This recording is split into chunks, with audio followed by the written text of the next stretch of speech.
Assalamualaikum warahmatullahi wabarakatuh. Perkenalkan, nama saya Saprijal Juri Nasution. Saya calon guru Bengkera angkatan ke-9 Kabupaten Labuan Batu Utara. Di siang hari ini kita ditemani oleh Bapak Muhammad Ilham Domunta Batubara. Beliau merupakan guru kelas 6 SD di SD Negeri 1182 54 PTP 3 Sidumajang. Bagaimana kabar hari ini Pak Ilham? Alhamdulillah sehat. Alhamdulillah ya, dalam keadaan sehat ya. Jadi hari ini kita Pak Ilham, sebelumnya saya ucapkan terima kasih sudah bersedia dalam percakapan kita pada hari ini, yaitu dalam percakapan pra-observasi. Hari ini kita melaksanakan pra-observasi.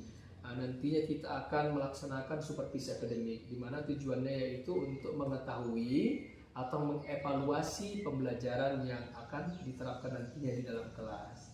Jadi di sini juga saya jelaskan juga dalam proses pra-observasi ini dengan tujuan agar Bapak nantinya lebih siap, lebih percaya diri lagi, dan juga Bapak dapat memberikan pembelajaran yang baik kepada siswa dan tercapai semua tujuan pembelajaran yang ingin Bapak rencanakan nantinya. Nah, di sini dalam proses pra-observasi ini ada beberapa pertanyaan yang ingin saya sampaikan. Yang pertama menanyakan tujuan pembelajaran apa yang ingin Bapak sampaikan nantinya saat pembelajaran. Jadi tujuan yang ingin saya sampaikan nanti pada saat pembelajaran ada dua. Yang pertama yaitu siswa dapat menjelaskan pelaksanaan kewajiban sebagai warga negara di dalam kehidupan sehari-hari. Kemudian yang kedua, siswa dapat mengidentifikasi informasi yang ada pada video pembelajaran yang nantinya disajikan.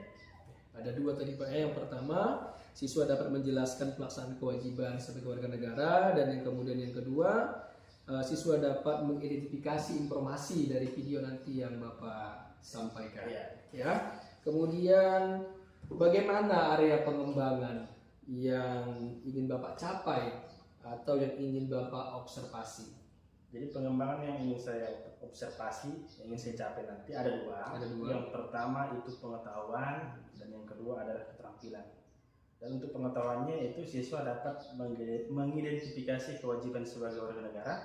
Kemudian untuk keterampilan yaitu keterampilan mengemukakan pendapat pada saat diskusi kelompok. Kemudian yang kedua keterampilan menyampaikan hasil diskusi di depan kelas. Ada dua lagi. Ada dua ya aspek yang ingin Bapak kembangkan ya dalam proses observasi ini. Yang pertama tadi aspek pengetahuan, yang kedua yaitu aspek keterampilan. Jadi bagaimana nih rancangan atau rencana pembelajaran yang ingin Bapak terapkan di kelas? Mungkin mulai dari strategi Bapak, metode Bapak, maupun model pembelajarannya.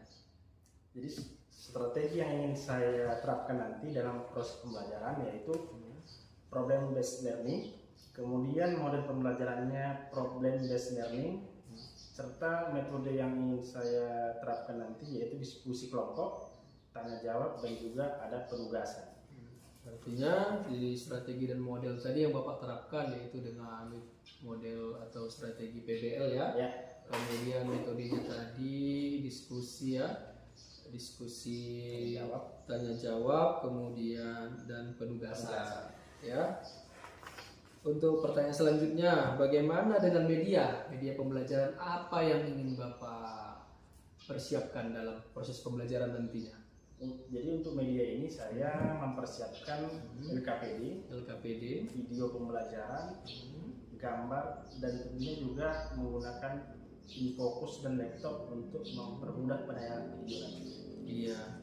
Jadi media yang Bapak persiapkan nantinya yang pertama tadi ada video ya, kemudian ada gambar, LKPD, kemudian InFocus, dan lain-lain ya. Oke, kira-kira kapan nih Bapak bisa melaksanakan pembelajaran ini? Jadi rencananya pembelajaran ini dilaksanakan pada hari Kamis 14 Desember 2023 atau tepatnya ini pada minggu depan. Minggu depan ya.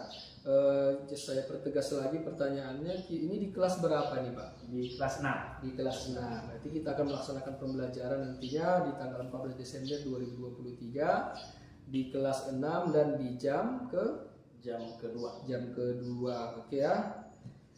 Jadi saya informasikan kepada Bapak, tadi kita sudah melaksanakan observasi.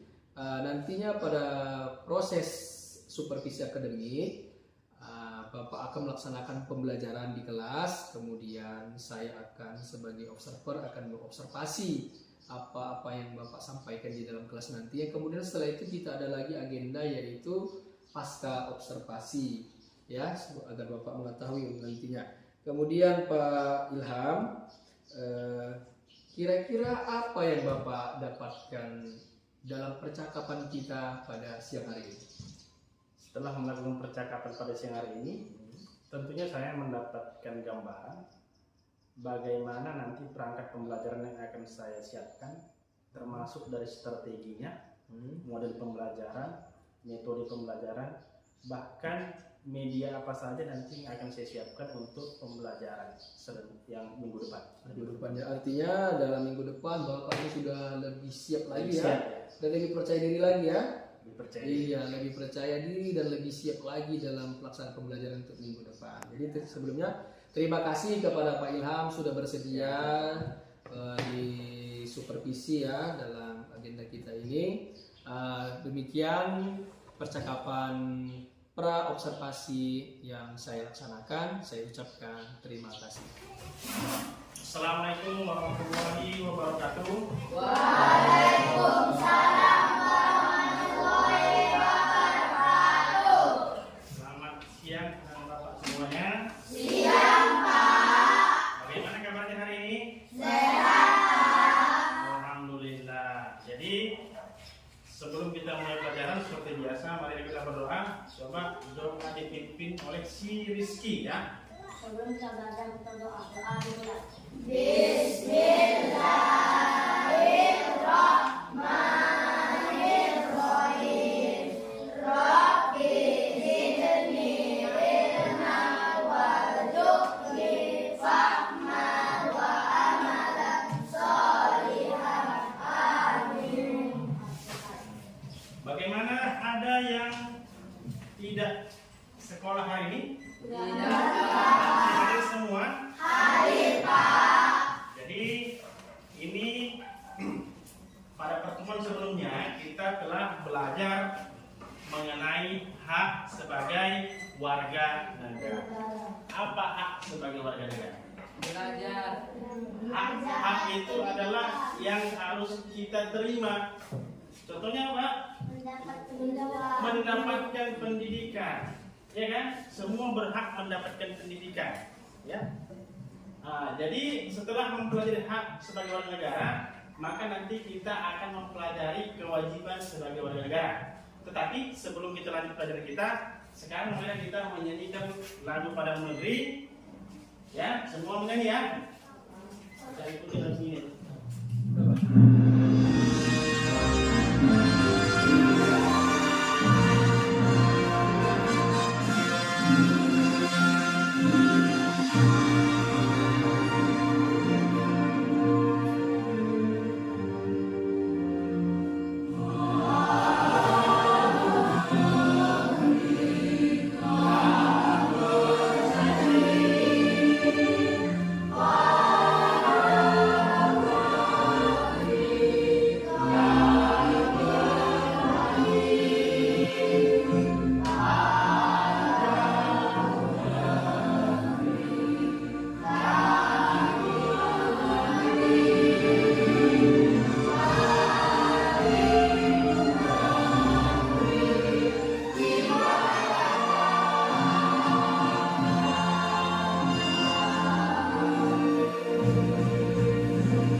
Sudah menyanyikan lagu, bagaimana? Sudah semangat? Semangat. Semangat, maka kita mulai pelajaran kita, yaitu kewajiban sebagai warga negara.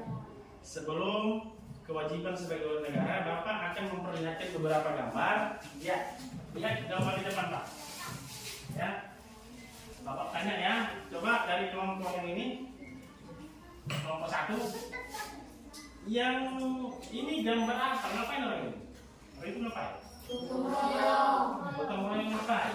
Membelanggan. membersihkan selokan, ya kan? Banyak pasir, tanah, melumbat selokan dibersihkan. Itu yang pertama. Coba kelompok yang kedua, ini ngapain? Ngapain mereka? Hah? Menanam tumbuhan atau menanam pohon. Ya kan? Apa tujuan menanam pohon? Biar apa? Biar indah, biar oksigen bersih, ya kan? Sehingga kita terhindar dari penyakit pernapasan. Kelompok ketiga, ini ngapain mereka, Pak? Antri ngapain itu? Antri ngapain itu? Kasih sumbangan. Ngasih Sumbangan.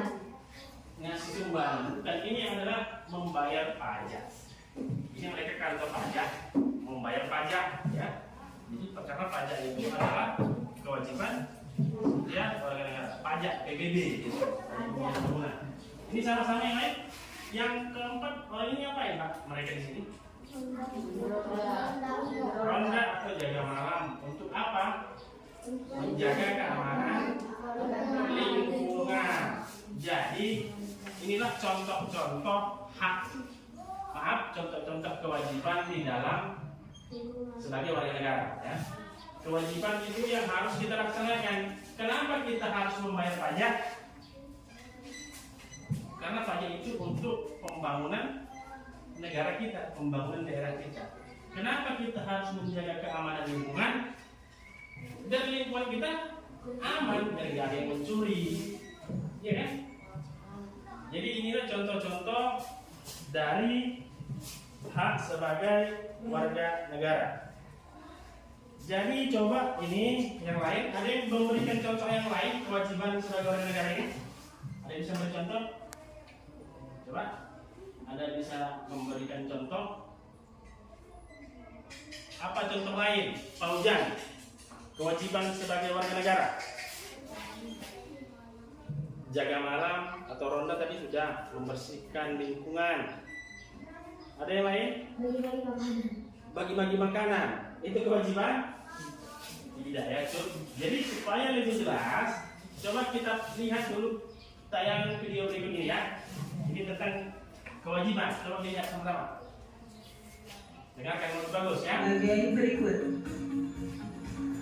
1. Kewajiban saling menghormati antar umat beragama. Indonesia adalah negara yang beragama. Hal ini dinyatakan dalam Undang-Undang Dasar 1945 Pasal 29 Ayat 1 yang berbunyi, negara berdasar atas ketuhanan yang Maha Esa. Sebagai negara yang beragama, bangsa Indonesia percaya atau beriman kepada Tuhan yang Maha Esa. Kepercayaan bangsa Indonesia terhadap Tuhan yang Maha Esa diwujudkan dengan menganut suatu agama atau kepercayaan tertentu. Ada beragam agama dan kepercayaan yang dianut oleh bangsa Indonesia. Agama yang diakui di Indonesia adalah yang pertama yaitu Islam. Kemudian yang kedua yaitu Kristen. Yang ketiga yaitu Katolik. Yang keempat yaitu Hindu. Yang kelima yaitu Buddha. Dan terakhir yang keenam yaitu Konghucu. Setiap agama memiliki ajaran, tempat ibadah, kitab suci, dan hari raya yang berbeda. Setiap orang bebas memeluk agama dan kepercayaannya masing-masing serta melaksanakan ibadah sesuai agama dan kepercayaannya itu. Hal ini dinyatakan dalam Undang-Undang Dasar 1945 Pasal 29 Ayat 2 yang berbunyi, negara menjamin kemerdekaan tiap-tiap penduduk untuk memeluk agamanya masing-masing dan untuk beribadah menurut agamanya dan kepercayaannya itu. Kewajiban setiap warga negara adalah mengakui dan tidak mengganggu kebebasan orang lain untuk memeluk agama dan beribadah sesuai agamanya. Sikap saling menghormati harus diterapkan dalam hubungan dengan umat seagama maupun berbeda agama. Ada contoh pelaksanaan kewajiban saling 1. Menjaga ketenangan dan ketertiban di sekitar tempat ibadah ketika penganut suatu agama sedang beribadah. Yang kedua, tidak membeda-bedakan orang lain berdasarkan agamanya. Yang ketiga, mempersilahkan orang lain untuk melaksanakan ibadah. Keempat, tidak mengejek ajaran agama lain. Kelima, berteman dengan orang walaupun berbeda agama. Keenam, menunggu teman yang sedang beribadah dengan tenang. Dan terakhir yang ketujuh, menyayangi teman apapun agamanya.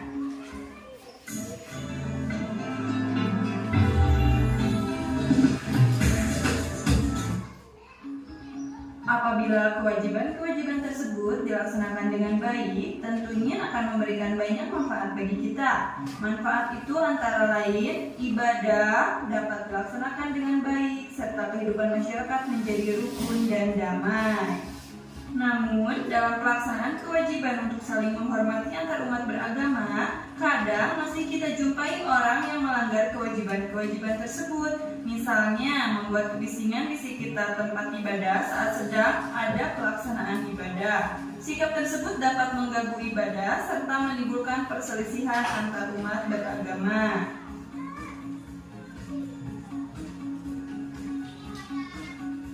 Yang kedua yaitu kewajiban mengikuti pendidikan dasar.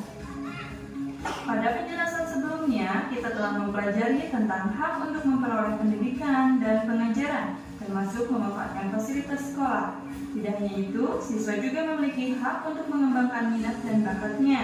Selain merupakan hak, memperoleh pendidikan dan pengajaran juga merupakan kewajiban setiap warga negara, khususnya anak-anak dan remaja. Kewajiban warga negara untuk mengikuti pendidikan dasar tercantum dalam Undang-Undang Dasar 1945 Pasal 31 Ayat 2 yang berbunyi, setiap warga negara wajib mengikuti pendidikan dasar dan pemerintah wajib membiayainya. Pendidikan dasar yang ditetapkan pemerintah diwujudkan dalam program wajib belajar 12 tahun yang meliputi pendidikan tingkat SD hingga SMA. Program wajib belajar 12 tahun membuat setiap warga negara memiliki kewajiban untuk: pertama, mengikuti pendidikan di tingkat SD hingga SMA. 2. Membekali diri dengan moral yang baik. 3. Mengembangkan keterampilan dan bakatnya melalui pendidikan di sekolah. Serta yang keempat, menguasai ilmu pengetahuan dan keterampilan agar dapat meraih masa depan yang cerah. Jika kita perhatikan lebih seksama, kewajiban-kewajiban tersebut memiliki banyak manfaat untuk masa depan kita. Manfaat tersebut antara lain, pertama, membekali diri untuk mendapatkan pekerjaan yang baik di masa depan. Yang kedua, menyiapkan diri untuk bersaing dengan bangsa-bangsa lain di dunia.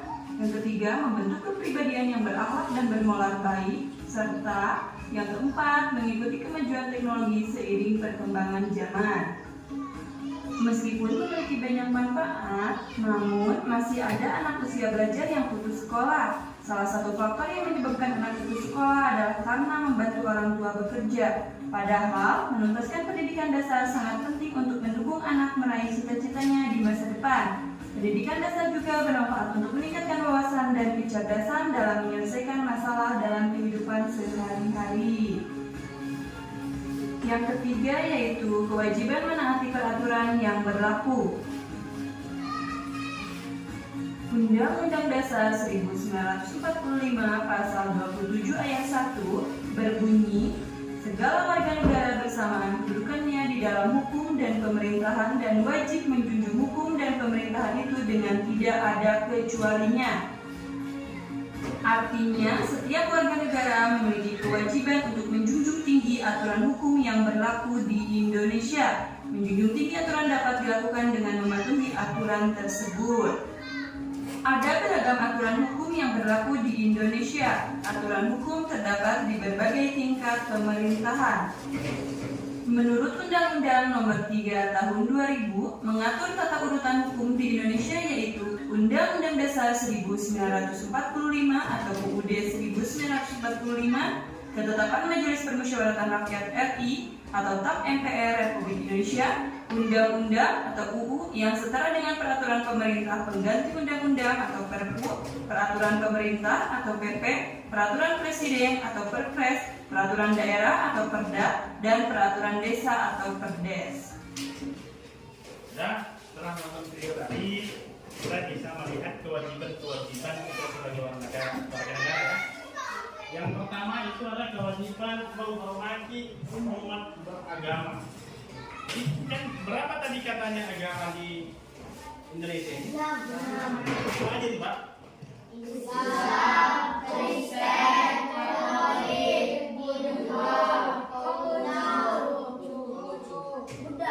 Hindu. Ya kan? Jadi itu harus kita saling menghormati. Jadi bukan hanya kita menghormati agama lain, kadang-kadang pas kita melaksanakan ibadah di masjid kan ada yang bawa handphone, pas sholat bunyi handphone. Artinya sesama satu agama kadang-kadang tidak menghormati kan. Jadi kita harus menghormati, jangankan sesama agama tapi juga agama yang lain. Kemudian yang kedua, kewajiban mendapatkan pendidikan dasar. Ada namanya wajib belajar 12 tahun. Nah, ini wajib belajar 9 tahun. SD 6 tahun, SMP 3 tahun, 9 tahun. Sekarang udah 12 tahun. Berarti harus sampai SMA. Jadi kewajiban kamu lah untuk bersekolah sampai SMA. Dan biayanya digratiskan oleh pemerintah. Ada belum sekolah lagi Pak? Enggak ada kan? Enggak ada. Maka tetaplah bersekolah minimal dia 12 tahun, yaitu sampai SMA. Yang ketiga, kewajiban mematuhi peraturan dan perundang-undangan.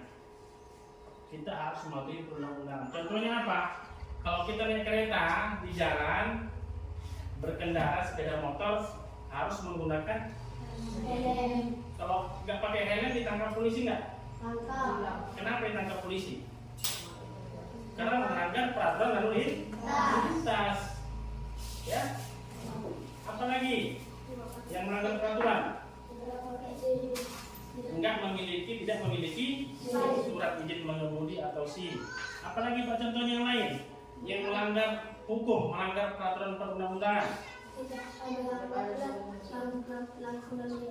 Iya, dalam berkendaraan. Selain berkendara yang lain, contohnya ya, mengambil barang milik orang lain itu atau mencuri itu melanggar peraturan atau tidak? Bisa dipenjara. Jadi kita harus wajib mematuhi peraturan dan perundang-undangan di dalam negara kita ini ya. Jadi setelah kita melihat video, melihat gambar tadi, di gambar ada kewajiban, ada 4 tadi di situ, menanam pohon, membersihkan selokan, membayar pajak, itu kewajiban, dan menjaga keamanan lingkungan atau siskambing. Yang di sini tadi kewajiban ada banyak diuraikan, cuman ada 3 pokoknya. Yang pertama kewajiban menghormati umat beragama, kewajiban mendapatkan pendidikan dasar, ya, bersekolah, wajib belajar. Yang ketiga kewajiban mematuhi peraturan perundang-undangan yang berlaku di negara kita ini. Ya, dari uraian gambar, video, ada yang mau bertanya atau ada yang mau memberikan pendapat tentang kewajiban? Ada? Ada lagi yang mau memberi contoh yang lain? Hujan? Tidak ada? Ada yang lain? Tidak? Oke, kalau tidak ada, Bapak akan memberikan lembar kerja kepada kita, yang mana nanti lembar kerjanya ini akan dibacakan perwakilan dari masing-masing kelompok. Bisa kira-kira ini? Ini lembar kerjanya ya. Nanti akan didiskusikan kira-kira jawaban yang benar apa gitu ya. Diskusikan jawaban yang benar kira-kira apa. Ya, ini. Diskusikan, coba diskusi. Apa jawaban yang benar?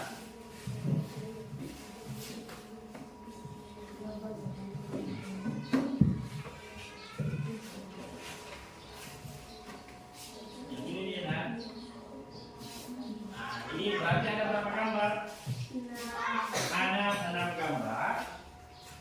dari 6 gambar ini yang hak yang mana?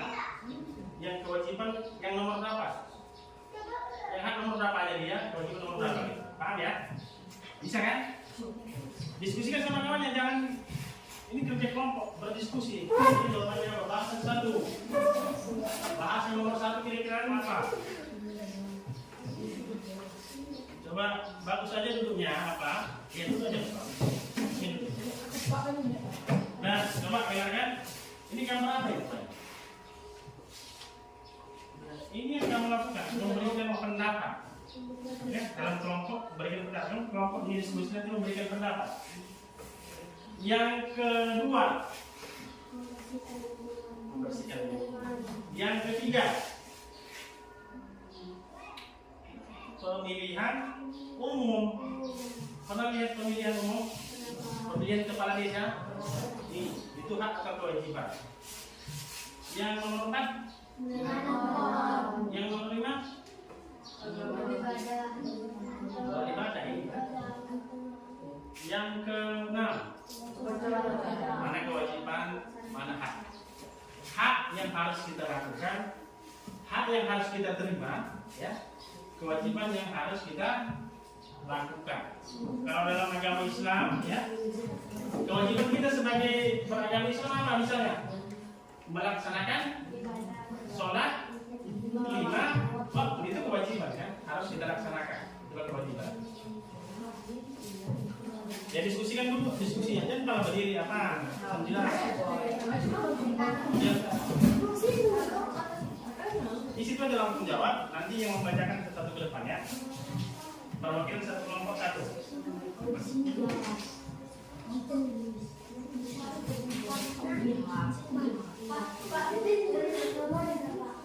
Iya nomornya aja ditulis, nomor gambarnya. Yang kan nomor apa? Diskusikan.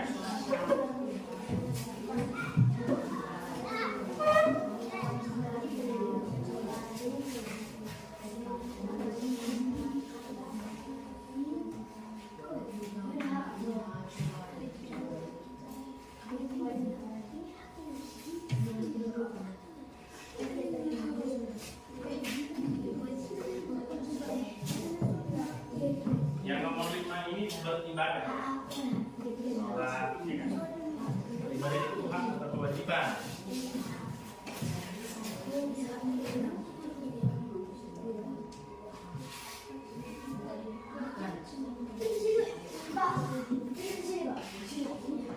Iya, kan ada belum? Nomornya belum.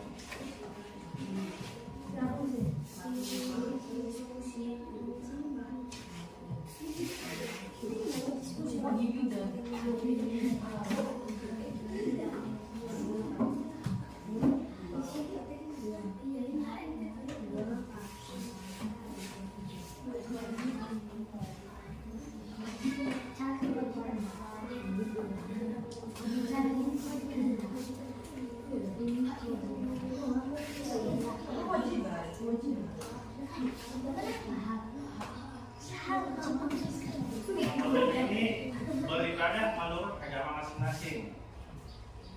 Ini Islam dia sholat, ini dia agama ini. Ya, agama apa aja lah, agama yang dilakukan. Itu hak atau kewajiban.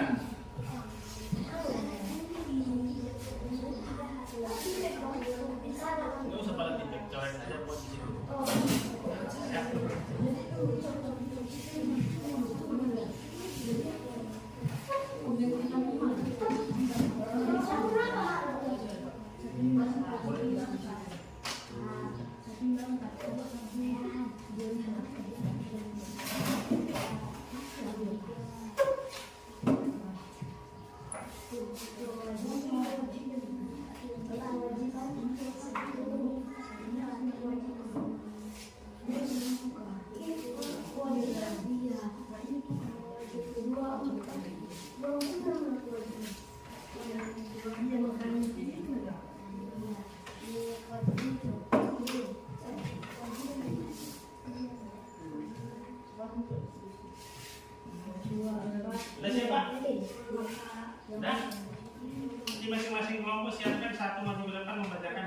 Bisa?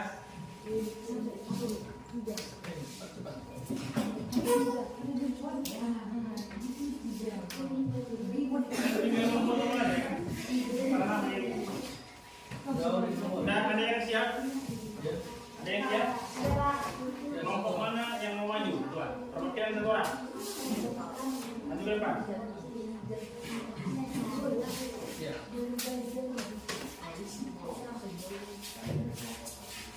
Kami dari kelompok 1 ingin membacakan diskusi Hasil diskusi kami. kami.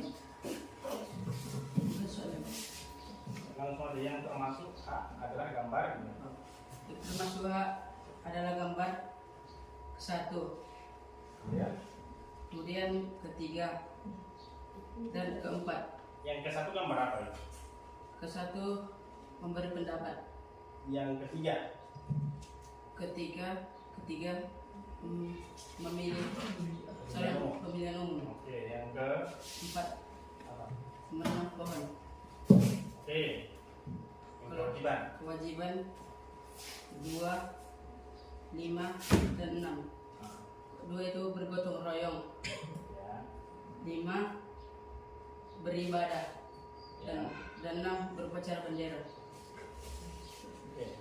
Sekian dan terima kasih. Assalamualaikum warahmatullahi Ulang wabarakatuh. dulu.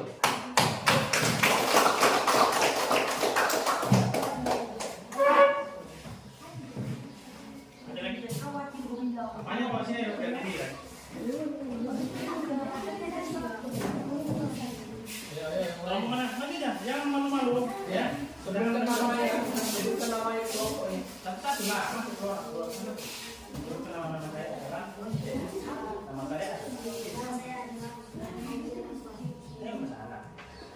Perwakilan dari kelompok. Nah, lanjutannya betul Bapak. Baca kan? Hasil diskusi. Hasil diskusi kami 153. Hasil diskusi kami. Hasil diskusi kami H. H Gambar nomor nomor 153. satu apa itu Pak? 1 diskusi sekolah berdiskusi. Mengeluarkan pendapat. Oke, yang ke berapa apa lagi? 5 Pak. 5 apa? Agama Beribadah. beribadah. Oke. Yang ketiga apa? Yang ketiga Yang tiga pemilihan kepala desa. memberikan hak suara. Memberikan umum ya. Oke, kewajiban ini termasuk kewajiban gambar 2, 4, 6. apa 2 itu? 2 bergotong royong. Ya. 4. 4 menanam pohon. Ya. 6. 6 upacara bendera tiap Senin. Oke. Ini ukuran. Nah, tepuk tangan dulu. Nah, kelompok selanjutnya. Ya.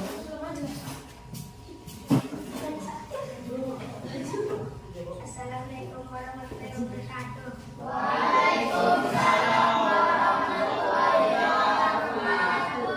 Kami akan bacakan diskusi kami dari nomor 2. H 1, 3, 6. Ah. Ya. Ya. Oke. Apa satu? Diskusi sekolah. Terus?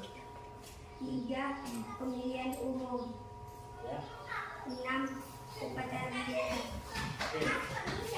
Kewajiban 2, 4, 5. Nah. 2 gotong royong. 4 menanam pohon. 5 sholat. Iya. Oke. Terima kasih. Terima kasih. Assalamualaikum warahmatullahi wabarakatuh.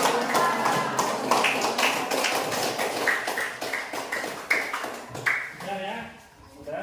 Coba kita sama-sama kita lihat dulu ya. Mana yang hak, mana yang kewajiban. Yang nomor 1 ngapain, Pak? Memberikan pendapat. Caranya dia ngasih pendapat. Memberi pendapat itu hak atau kewajiban, Pak? Hak, benar, itu hak kita. Kita boleh memberikan pendapat, ya. Oke, masuk nomor 2. Apa ini? Membersihkan lingkungan kan, gotong royong, buang sampah. Ini hak atau kewajiban? membersihkan lingkungan itu adalah kewajiban kita. Biar kita sehat juga kan. Yang nomor 3, hak melakukan pemilihan, memberikan suara pada saat pemilihan umum, pemilihan kepala desa, bupati, calon anggota DPR. Itu hak atau kewajiban? Itu hak kita. Kita berhak memilih siapa pemimpin kita. Kita nggak boleh dipaksa ya. Yang nomor 4, apa ini Pak? Menanam pohon. Ini hak atau kewajiban? Kewajiban. Menanam pohon hak atau kewajiban? Kewajiban. Apa? Kewajiban. Ini kan sama-sama gambar yang tadi. Ada menanam pohon tadi di gambar itu. Ada Pak. Itu kewajiban atau hak? Kewajiban. Kewajiban kita. Menanam pohon biar udara segar, biar lingkungan bersih, segar, asri. Itu kewajiban kita ya. Itu kewajiban. Kita harus lakukan itu. Yang nomor 5, ngapain ini Pak? Artinya ini beribadah. Beribadah itu kewajiban atau hak kita? Kewajiban. Kita memiliki kewajiban untuk beribadah kepada Tuhan sesuai dengan agama kita masing-masing, ya kan? 6, ngapain ini? Upacara hak atau kewajiban? Upacara itu ngapain? Upacara tujuannya adalah untuk menghargai, menghormati jasa para pahlawan. Itu kewajiban kita atau hak? Itu kewajiban kita yang menghargai pahlawan, menghormati para pahlawan. Jadi udah tahu mana jawaban yang benar? Udah tahu ya? Oke. Jadi untuk selanjutnya, buka bukunya halaman itu halaman 90. Itu menjadi pekerjaan untuk di rumah nanti untuk PR. Pertemuan selanjutnya kita kumpulkan kembali ya. Jadi Bapak rasa pelajaran kita hari ini cukup sekian. Sebelum kita akhiri pelajaran, marilah kita berdoa sesuai agama dan kepercayaan masing-masing. Coba pimpin doanya si Rizky. Sebelum kita pulang berdoa, doa dulu.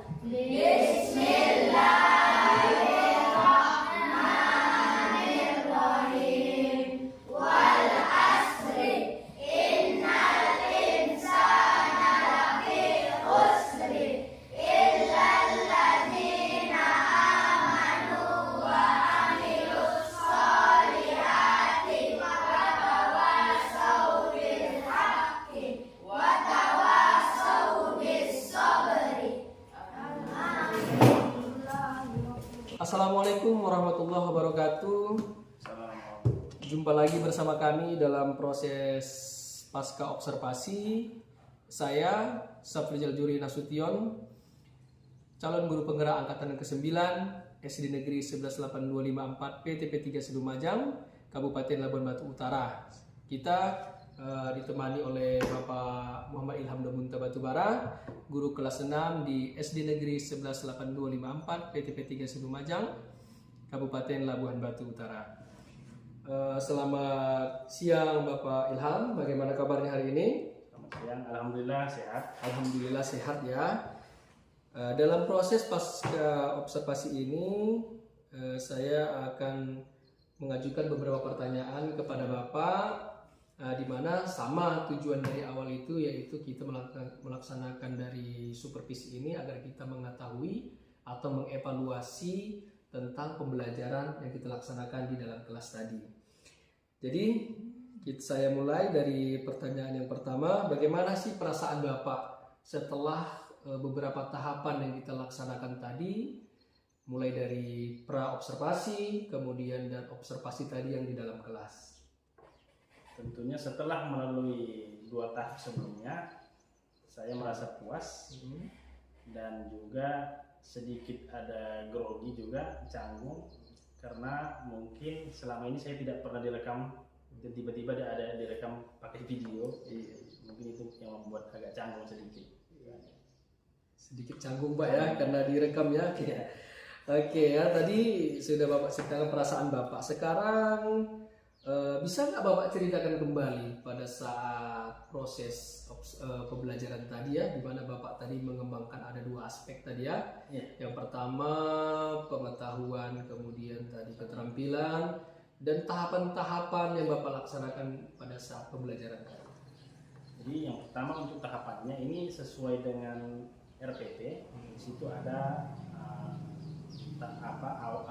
kegiatan awal, kegiatan inti, dan kegiatan penutup. Dan untuk aspek pengembangan tadi yang fokusnya pengetahuan dan keterampilan, pengetahuan yaitu siswa dapat mengidentifikasi kewajiban sebagai warga negara. Kemudian keterampilannya yaitu keterampilan menyampaikan pendapat di dalam diskusi kelompok, serta berbicara di depan kelas menyampaikan hasil dari diskusi kelompok tersebut. Ya, Bapak sudah menceritakan tadi tahapannya, langkah-langkahnya ya dalam aspek pengembangan. Dalam aspek pengembangan sejauh mana nih area pengembangan? Apakah sudah berhasil apa belum? Secara keseluruhannya, saya merasa yang telah dilaksanakan itu sudah berhasil, walaupun ada beberapa hal kendala yang terdapat di dalam pelaksanaannya pada waktu itu. Artinya dalam proses itu ada kendala ya, atau kekurangan yang Bapak hadapi ya. Menurut Bapak sih apa sih kendala ataupun kekurangan yang Bapak hadapi? Jadi kekurangan pada waktu itu yang saya rasakan adalah masih adanya beberapa siswa yang kurang aktif dalam diskusi kelompok atau dalam pembelajaran. Ada siswa kurang aktif. Kurang aktif ya, ada siswa yang kurang aktif. Jadi menurut Bapak nih, ada siswa yang kurang aktif. Kira-kira apa sih penyebabnya? Kenapa siswa tersebut jadi tidak aktif? Jadi sebenarnya kenapa siswa itu tidak aktif dalam pembelajaran? Ada beberapa faktor yang menyebabkan hal tersebut. Yang pertama ada faktor internal, yaitu kesehatannya. Mana tahu dia kurang sehat, sakit, flu dan segala macam. Kemudian kurangnya motivasi dalam belajar, mungkin minat belajar siswa yang kurang, bakat siswa serta kemampuannya mungkin yang kurang. Itu dari faktor internal. Kemudian ada juga dari faktor eksternal, seperti keluarga, sekolah, dan masyarakat. Mungkin di keluarganya lagi ada masalah ekonomi atau masalah yang lainnya, sehingga efeknya dapat mempengaruhi cara berpikir siswa, mempengaruhi mentalnya, akhirnya dia bisa jadi malas belajar. Kira-kira seperti itu, Pak. Jadi setelah Bapak telusuri ya, ada dua masalah ya, masalah internal maupun masalah eksternal. Jadi Bapak seperti saya lihat sudah mengetahui nih masalah siswa yang tadi. Karena dalam proses pembelajaran tadi kendala ataupun kekurangannya Bapak cuma itu aja tadi ya. Oke. Jadi rencana Bapak ke depannya, Bapak tadi sudah mengetahui masalah dari kekurangan tadi pembelajaran tadi. Rencana Bapak ke depannya ini bagaimana nih untuk mengatasi masalah atau kekurangan tadi?